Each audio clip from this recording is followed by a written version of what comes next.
on my old YouTube channel called Ramon Gomez 2010-11. That YouTube channel would have had 5,000 videos now.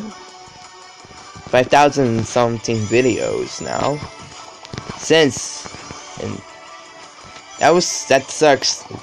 That sucks that my old YouTube channel called Raymond Gomez 2010-11 got terminated because I was so close to 100 subscribers.